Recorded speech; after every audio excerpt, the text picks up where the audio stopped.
Good morning students. Today we are going to see about gene mapping. So genes வந்து பார்த்தீங்கன்னா எப்பயுமே உங்களுக்கு linear ஆர்டரில் இருக்கும் along the chromosomes. உங்களுக்கு ஜீன் வந்து பார்த்தீங்கன்னா நீல் வாட்டில் இருக்குன்னு சொல்லியிருக்காங்க. So they are present in a specific location called as locusன்னு சொல்கிறாங்க.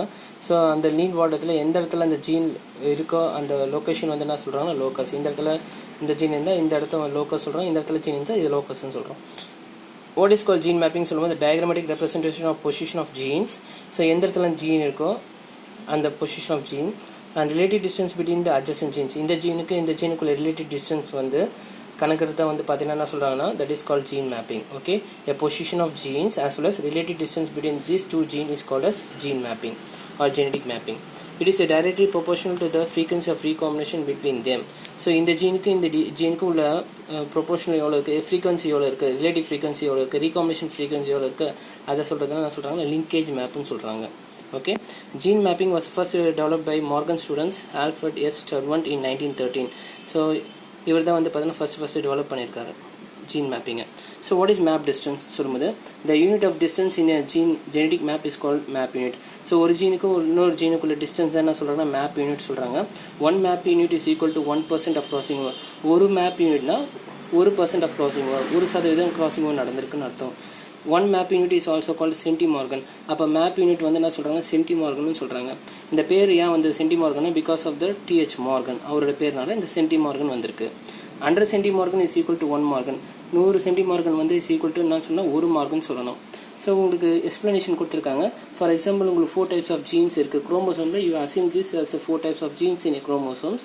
A distance between A and B gene is estimated as 3.5 map units. இந்த ஜீனுக்கு 3.5 map unitsனா இது it is equal to 3.5 centimorgan சொல்லலாம், இல்லை 3.5% சொல்லலாம், இல்லை 0.035 recombination frequency between the gene சொல்லலாம். இதுக்கும் இந்த ஜீனுக்கும் ரீகாம்பினேஷன் ஃப்ரீக்வன்சி 0.035 சொல்லலாம்.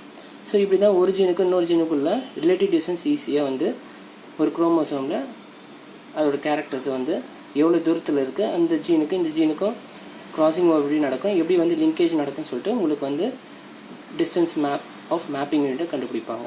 Okay, so what is use of genetic mapping? So what is use அப்படின்னு சொல்லும்போது பார்த்தீங்கன்னா உங்களுக்கு 3 யூசஸ் கொடுத்துருக்காங்க.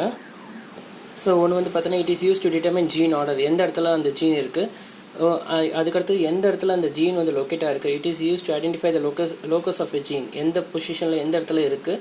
அப்புறம் ஒரு ஜீனுக்கு இன்னொரு ஜீனுக்குள்ள டிஸ்டன்ஸ் ஈஸியாக ஐடென்டிஃபை பண்ணலாம், டிட்டர்மைன் பண்ணலாம். they are also used in predicting results of dihybrid cross trihybrid crosses.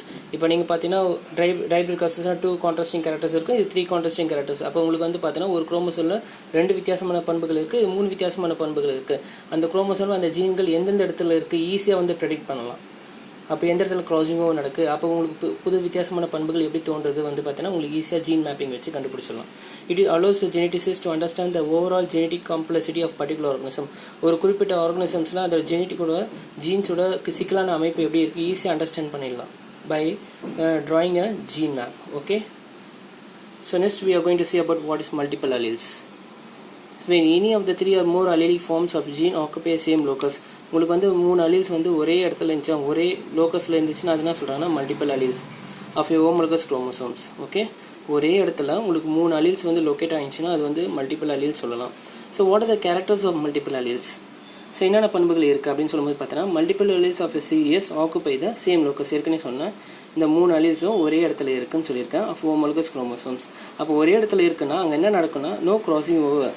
அங்கே வந்து பார்த்தீங்கன்னா கிராசிங் ஓவர் நடக்காது within the alleles of series. இந்த 3 அலீல்ஸ்க்கு இடையில கிராசிங் ஓவர் நடக்காது. இன்னொரு விஷயம், multiple alleles are always responsible same character. அப்போ மல்டிபிள் அலீல்ஸ் இருக்குது, அப்போ உங்களுக்கு வந்து இங்கே ஃபார் எக்ஸாம்பிள் இது நீங்கள் என்ன கன்சிடர் பண்ணுறீங்க R1 அப்படி இருக்குன்னா உங்களுக்கு வந்து பார்த்தீங்கன்னா ஒரு பண்புகள் தான் இருக்கும். அப்போ R1 ரெட் கலர் கேரக்டர். அப்போ வந்து ஏன்னா அது என்ன பண்புகள், ஒரே பண்புகள் தான் உங்களுக்கு வந்து தீர்மானம் செய்யும். ஓகேவா? So multiple alleles always responsible only same character, not different characters. Okay, so wild type alleles of a series exhibit dominant character. இப்போ இது ஒரு எக்ஸாம்பிள் கொடுத்துருக்கேன் பாரு, R வந்து ரெட் டைப், இது வைல்ட் டைப். அப்போ வந்து பார்த்தீங்கன்னா இதோட பண்புகள் அதிகமாக இருக்கும், dominant character. Okay, exhibit dominant character. இது வந்து ஒயிட். இப்போ இதை நீங்கள் கிராஸ் பண்ணும்போது பார்த்தீங்கன்னா RW பிங்க் வந்து ஃபார்ம் ஆயிருக்கு. இது இன்டர்மீடியட், உங்களுக்கு வந்து டாமினன்ட் கேரக்டர் உங்களுக்கு எக்ஸ்பிரஸ் ஆகலை, ஒயிட் உங்களுக்கு எக்ஸ்பிரஸ் ஆகலை, ஆனால் உங்களுக்கு வந்து பிங்க் வித்தியாசமான பண்புகள் உள்ள ஃப்ளவர் வந்து ப்ரொடியூஸ் ஆகிருக்கு. அதுதான் என்ன சொல்கிறீங்க மியூட்டன் டைப் சொல்கிறீங்க. whereas mutant type will influence dominance or an intermediate phenotype. அப்போ உங்களுக்கு வந்து intermediate கலர் வந்து உருவாயிருக்கு, not a wild type. இப்போ பாருங்கள், when any one of the இப்போ என்ன பண்ணுறீங்கன்னா உங்களுக்கு வந்து மியூட்டன்ட்டு ஒரு பிங்க் கலர் ஃபார்ம் இருக்குது. இப்போ இந்த மியூட்டன்ட்டை திரும்ப வந்து க்ராஸ் பண்ணுறீங்கன்னா when any of the two mutant multiple alleles are crossed, the phenotype is always mutant. திரும்ப நீங்கள் இது கூட க்ராஸ் பண்ணுறீங்கன்னா உங்களுக்கு அடுத்த ஜென்ரேஷனில் கிடைக்கக்கூடிய பிளான்ட்டும் இந்த பிங்க் கலர் தான் ஃபார்ம் ஆகும், always mutant, not wild type. இந்த ரெட் கலர் ஃபார்ம் ஆகுது உங்களுக்கு, இல்லைனா இந்த இன்டர்மீடியட் இந்த கலர் ஒயிட் கலரும் ஃபார்ம் ஆகுது. அதான் சொல்கிறாங்க, when any of the mutant multiple alleles, this pink color, are crossed with the phenotype is always mutant. Mutantனா பிங்க் கலர் தான் ஃபார்ம் ஆகும் and not a wild type, red color form ஆகுது. Because of multiple alleles are present in a same locus of a homologous chromosomes. Okay, இதான் உங்களுக்கு 4 important characters of multiple alleles பற்றி சொல்லியிருக்காங்க. Self sterility நிக்கோட்டினோ, அது ஒரு example. Multiple alleles கொடுத்துருக்காங்க. In plants multiple alleles have been reported in association with self sterility, மலட்டுத்தன்மையை ஏற்படுதுன்னு சொல்கிறாங்க, or self incompatibility. Self sterility ஏன் சரி ஏற்படுது அப்படின்னு சொல்லும்போது means that pollens from a plant is unable to germinate on its own stigma. ஒரு தாவரத்தில் இருக்க போலன் கிரெயின்ஸ் அந்த ஸ்டிக்மா மேலே பட்டு அது ஜெர்மினேட் ஆகாது. அதே தாவரத்தில் நல்லா கவனிச்சிங்க, இந்த pollen grains falls in the stigma, this pollen grain is unable to germinate on its own stigma and will not able to undergo fertilization நடக்காது. In the wheels of what plant? Same plant. அப்போ உங்களுக்கு வந்து fertilisation நடக்கல, இங்கே வந்து germinate ஆகல pollen grains அப்படின்னு சொன்னால் செல்ஃப் ஸ்டெரிலிட்டின்னு சொல்கிறீங்க. எந்த plant? நிக்கோட்டினோ.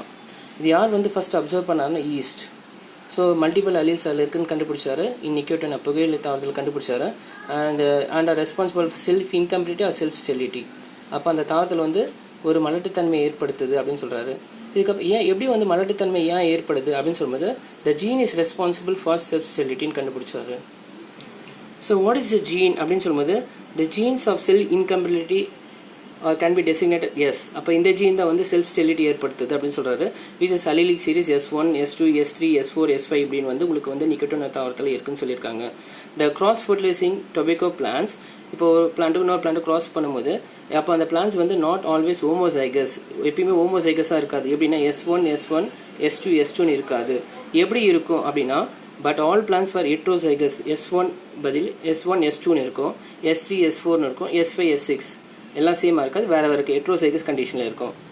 when we are cross fertilizing tobacco plants, okay, not always homozygous, it always heterozygous. இந்த பாயிண்ட் ரொம்ப முக்கியம். இப்போ பாருங்க, when cross were made between different S1, S2 plants, the pollen tube did not develop normally. இப்போ நல்லா கவனிங்க, இந்த பிக்சரில் பாருங்கள், S1, S2 pollen grains-உம் S1, S2 அந்த ஸ்டிக்மா அந்த ஃபீமேல் ரிப்ரொடக்டிவ் ஆர்கன் மேலே பட்டால் உங்களுக்கு pollen tube ஃபார்ம் ஆகலை. அப்போ ஹோமோசைகஸ் கண்டிஷனில் இருந்தால் உங்களுக்கு வந்து pollen tube ஃபார்ம் ஆகலை. ஓகே, அதே மாதிரி பட் எஃபெக்டிவ் pollen tube எப்போ சார் ஃபார்ம் ஆகும்னா டெவலப்மெண்ட் வேறு observe when crossing was made with other then. அப்படின்னா S1, S2 for S3, S4 இருக்கணும். அங்கே S1, S2 திரும்ப வரக்கூடாது. S1, S2 for what? S3, S4. இங்கே இந்த பிக்சரில் பாருங்கள், S1, S2 இங்கே இருக்குது. அப்போ pollen grains S3, S4 இருக்கும்போது ஹெட்ரோசைகஸ் கண்டிஷனில் இருக்கும்பொழுது உங்களுக்கு வந்து pollen tube அழகாக ஃபார்ம் ஆகும். Okay, when crosses were made between seed parents with S1, S2 and pollen parents with S2, S3 வேறு இருக்குது, ஹெட்ரோசைகஸ் கண்டிஷனில் இருக்கா. 2 kinds of pollen tube were distinguished. அப்போ S1, S2, S2, S3 வேறு இல்லைனா கூட பாருங்கள், இங்கே சேமாக வந்திருக்கு பாருங்கள், S2 இங்கேயும் S2 சேமாக வந்திருக்கு, ஹோமோசைகஸ் கண்டிஷனில் இருக்குது. 2 kinds of pollen tube were distinguished. அப்படின்னா இங்கே S2, S2 வந்து ஒரே பண்பு உள்ள ஜீன் இருக்கிறதுனால the pollen grains carrying S2 were not effective.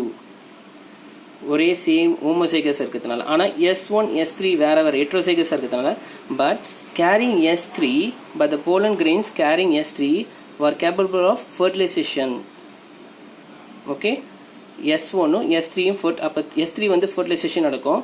S2, S2 சேமாக இருக்கிறதுனால உங்களுக்கு வந்து அங்கே pollen grains வந்து ஜெர்மினேட் ஆகுது, நாட் எஃபெக்டிவாக இருக்காது. thus from the cross S1, S2 and into S3, S4 இதாங்க சொல்கிறாங்க. S1, S2 into S3, S4 all the pollen grains were effective. 2 pollen grains எஃபெக்டிவாக இருக்கும். and forms 4 kinds of progeny. and forms what means 4 kinds of progeny resulted.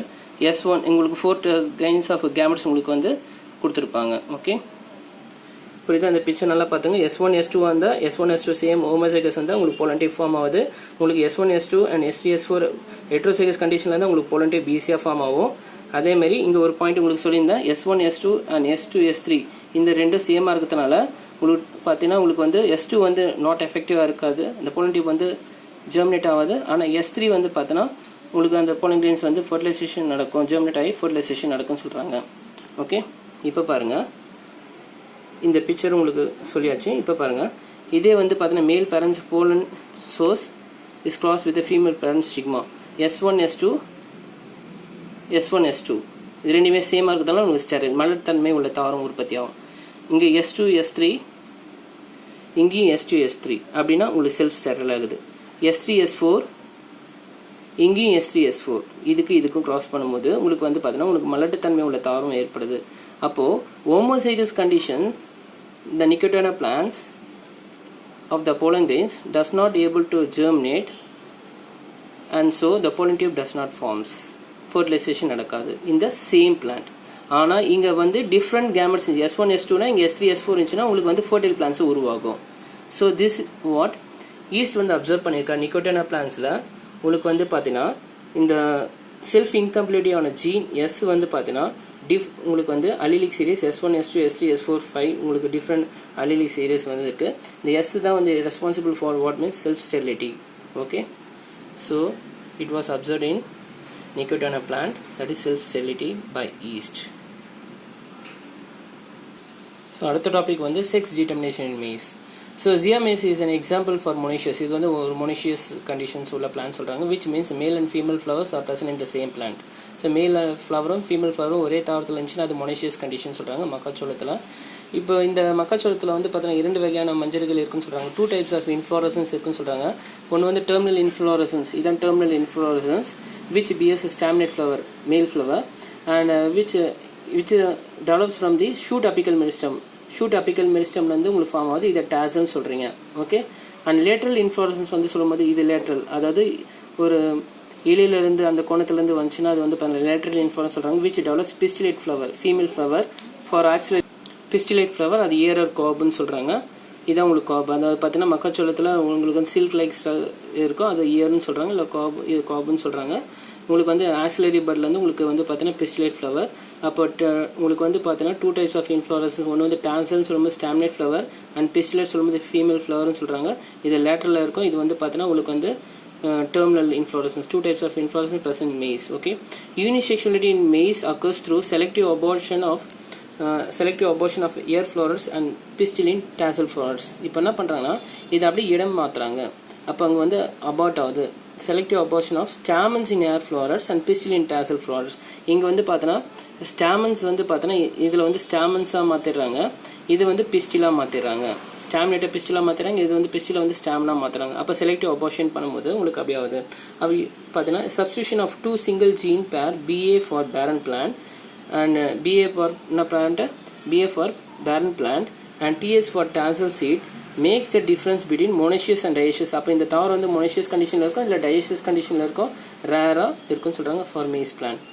Okay sir, அதுக்கடுத்தது the alleles for barren plant BA, the alleles for barren plant BA when homozygous இருந்துச்சுன்னா, நல்லா கவனிங்க, homozygous இருந்துச்சுன்னா makes the stalk staminate eliminating silken air. இங்கே வந்து silken air eliminate பண்ணிட்டு இங்கே ஸ்டாமினேட்டாக மாறிடும். The alleles for tassel seed, இங்கே பாருங்க, alleles for tassel seed transform tassel into pistillate. இங்கே tassel வந்து என்ன மாறிடுது, pistillate மாறிடுது. Okay, transform tassel into pistillate. நீங்கள் eliminating silken or curb வந்து eliminate ஆகிட்டு உங்களுக்கு என்ன ஃபார்ம் ஆகுது, இங்கே வந்து ஸ்டாமினேட்டா ஃபார்ம் ஆகிடுது. அப்போ இந்த இடத்துல உங்களுக்கு வந்து பார்த்தீங்கன்னா pollen grains ஃபார்ம் ஆகுது. இங்கே வந்து pistillate மாறினால that produce no pollen grains. So most of this எதனால் நடக்குது அப்படின்னா due to the defect of gibberellin biosynthesis. இந்த ஹார்மோன் மூலமாக உங்களுக்கு வந்து பார்த்தீங்கன்னா இந்த சடுதி மாற்றம் மியூட்டேஷன்ஸ் மூலமாக உங்களுக்கு ஜிபர்லின் பற்றாக்குறையினால உங்களுக்கு வந்து பார்த்தீங்கன்னா இங்கே ரெசிசிவ் அலீல்ஸாக இருக்குது. நல்லா கவனிங்க, டிஎஸ் இங்கே வந்து பார்த்தீங்கன்னா பிஏ வந்து ரெசிசிவ் அலீல்ஸாக இருக்கிறதுனால உங்களுக்கு வந்து பார்த்தீங்கன்னா உங்களுக்கு ஜிபர்லின் பற்றாக்குறையினாலும் உங்களுக்கு இந்த மாற்றங்கள் ஏற்படுது. Gibberellin plays important role in suppression of stamens. இந்த இடத்துல வந்து ஸ்டாமன்ஸ் வந்து சப்ரேஷன் ஆகுது. In florets of ears, in florets on the ears, this suppression of stamens it takes place with help of gibberellin. Separation எதனால் ஏற்படுது? ஜிப்பர்னால உங்களுக்கு வந்து ஸ்டாமன்ஸோட separations ஏற்படுது. ஓகே, ஸோ உங்களுக்கு இங்கே பாருங்கள். ஸோ இங்கே வந்து பார்த்தீங்கன்னா டபுள் ரெசிசிவ், ரெண்டுமே ஸ்மால் லெட்டர் டபுள் ரெசிசிவாக இருக்குது. ரெண்டுமே ரெசிசிவ் கேரக்டர்னால உங்களுக்கு லேக் சில்க் ஆன் ஸ்டாக். இங்கே வந்து பார்த்தீங்கன்னா இந்த சில்க் இருக்காது, ஸ்டாக்கில் சில்க் இருக்காது. But transform dazzle into pistil. ஆனால் டேசல் வந்து நான் மாற்றிடும், பிஸ்டிலாக மாற்றிடும். டேசல் என்ன பிஸ்டிலாக மாற்றிடுச்சுன்னா அங்கே உங்களுக்கு என்ன ஃபார்ம் ஆகும்? ரூடிமெண்ட்ரி ஃபீமேலாக form, unmatured female plants of மாறிடும். When double recessive. இந்த டபுள் ரெசிசிவ் காரணம் ஏற்கனவே சொன்ன because of what means gibberellin hormone. இப்போ பாரு, இந்த +1 கொடுத்து இங்கே வந்து BA for barren plant and TS for tassel சொல்லும்போது இங்கே டாமினன்ட் கேரக்டர்ஸ் இருக்குது. அப்போ ரெசிசிவ் அண்ட் டாமினன்ட் கேரக்டர்ஸ் இருந்துச்சுன்னா லேக் சில்க், இங்கே சில்க் இருக்காது, ஆனால் டேசல் இருக்கும். இந்த டேசல்ஸ் இருக்கும், மேல் ஸ்டாமினேட் இருக்கும், அப்போ மேல் பிளான்ட்டாக இருக்கும். இப்போ ரெண்டுமே டாமினன்ட், ++ இங்கே இருக்கு, ப்ளஸ் இண்டிகேட்ஸ் டாமினன்ட் கேரக்டர். அப்போ ரெண்டுமே டாமினன்ட் கேரக்டர் டபுள் டாமினன்ட் இருந்துச்சுன்னா இந்த பிளான்ட் ஹேவிங் போத் டேசல் இருக்கும், காப் இருக்கும், மேல் ஸ்டாமினேட் இருக்கும், பிஸ்டிலேட் இருக்கும். அப்போ monoecious condition of the same plant maize. Okay, for example இங்கே டாமினேட் இருக்குது BA அண்ட் ரெசிசி இருக்குன்னா BS காப் இது இருக்கும், ஆனால் டேசல் இருக்காது, ஸ்டாமினேட் இருக்காது. அப்போ என்ன பிளான்ட்டாக இருக்கும்? காப் இருந்துச்சுன்னா நார்மல் ஃபீமேல் இருக்கும். அப்போ எது டாமினன்ட் இருக்கோ அந்த கேரக்டர் வந்து மேலாக இருக்கலாம், இல்லை ஃபீமேலாக இருக்கலாம், இல்லை மொனேஷியஸ் கண்டிஷனாக இருக்கலாம், dominant characters. When it is recessive means due to the gibberellins, this plant makes a rudimentary female. Okay, என்ன female? rudimentary female. Okay, so இதுதான் வந்து பார்த்தீங்கன்னா உங்களுக்கு செக்ஸ் டிட்டர்மினேஷன் மேஸில் உங்களுக்கு வந்து பார்த்தீங்கன்னா செலக்டிவ் அபார்ஷன் பண்ணும்போது உங்களுக்கு வந்து இடம் மாற்றத்தினால உங்களுக்கு வந்து ஸ்டாமினேட் வந்து பிஸ்டிலாக மாறுது, பிஸ்டிலேட் வந்து ஸ்டாமினேட்டாக மாறுது. Whether it is having a monoecious at ஐஷியஸ் ரேரிங் மேஸ் பிளான்ஸ். தேங்க்யூ.